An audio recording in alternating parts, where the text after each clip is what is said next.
E aí, pessoal, vamos começar mais um episódio do podcast Os Sócios. Estou aqui com minha digníssima esposa, Malu Perini, host do podcast. Olá, pessoal, sejam bem-vindos. De valores americana, que é o SHI, né? Que é o ELA em inglês, né? S-H-I. E ele é um ETF que ele tem participação em empresas que prezam pela diversidade, que tem que ter mulheres no conselho, por exemplo, da empresa. Aí eu abri aqui as 10 maiores posições do SHI, que é equivalente a 40% do total de ativos que ele tem na carteira. Você tem PayPal, você tem Visa, você tem Walt Disney, você tem Johnson & Johnson, você tem Netflix, Nike, Wells Fargo. Então, várias empresas gigantescas dos Estados Unidos, algumas aqui altamente inovadoras, Netflix, e eles prezam por essa diversidade pensando nisso. Se você falar do SHI, esse é um assunto ainda mais empolgante, que é o seguinte.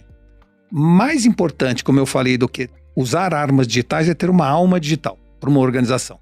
Eu escrevi um livro alguns anos atrás, que se chama Mulheres são digitais, homens são analógicos. Ou seja, se você quer ter uma alma digital, você precisa ter mulheres no comando.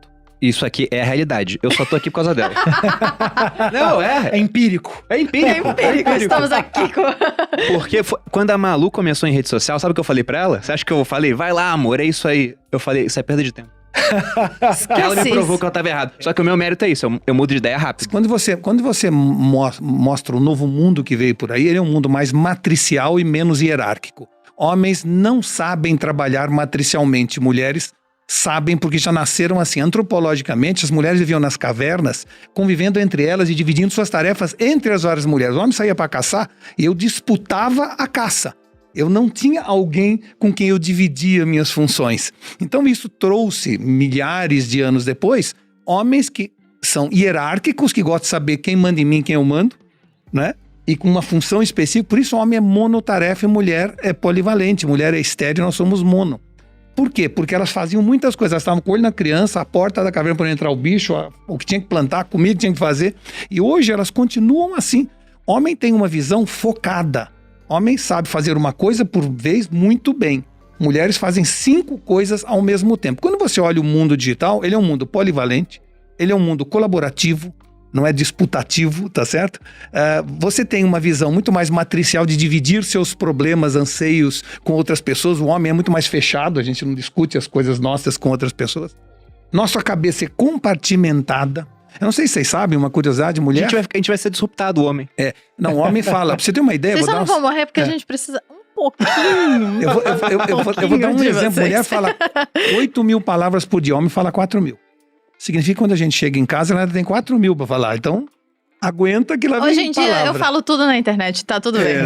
Mas a razão disso é porque os homens tinham que sair pra caçar e tinham que falar pouco, porque senão espantava a caça.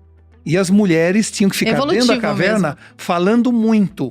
Porque se não falassem, não dava a sensação que tinha muita gente e entrava o animal atrás deles para caçar. Então, interessante. Homem que falava muito não pegou nada e morreu de fome. Mulher que falava pouco, o bicho comeu. Resultou mulher que fala muito e homem que fala pouco. Ponto. É o que a gente chama de sociobiologia.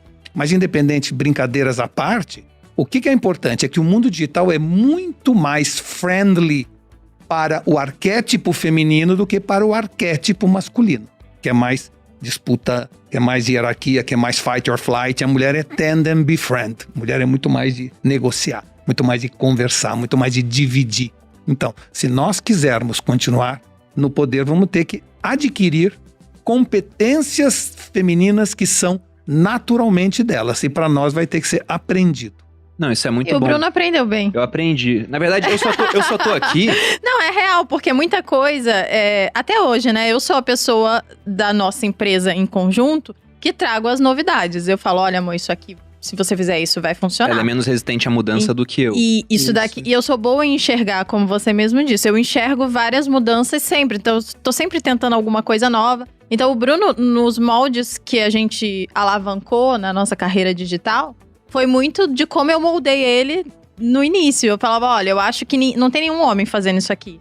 Faz um vlog, né? Fala como se fosse...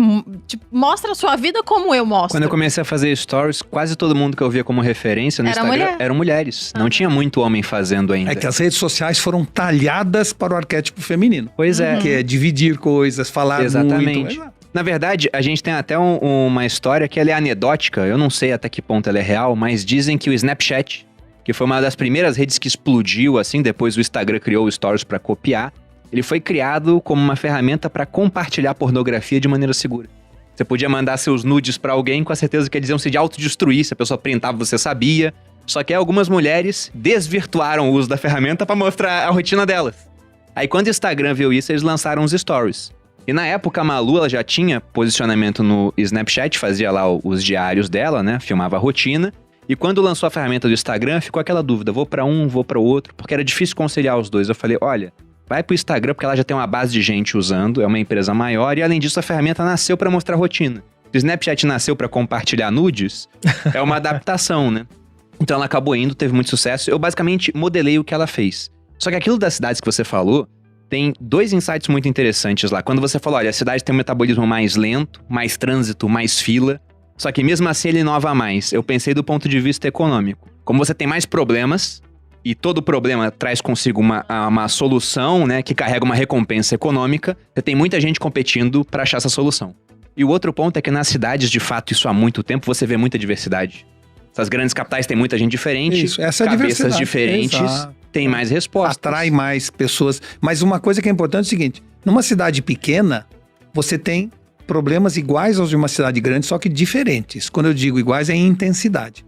Você numa cidade pequena tem menos acesso a um monte de coisa, tem menos informação, tem menos possibilidade de comer num bom restaurante ou de uma bola. Por outro lado, você tem mais facilidade de estacionar na porta. Então, não é que uma cidade menor tem menos problema que uma cidade grande. São outros, né? São outros problemas, né?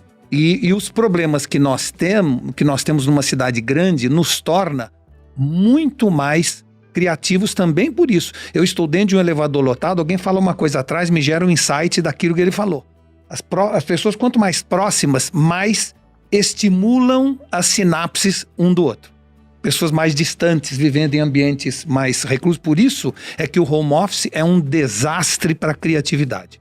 Nós, em home office, somos muito mais produtivos e muito menos criativos.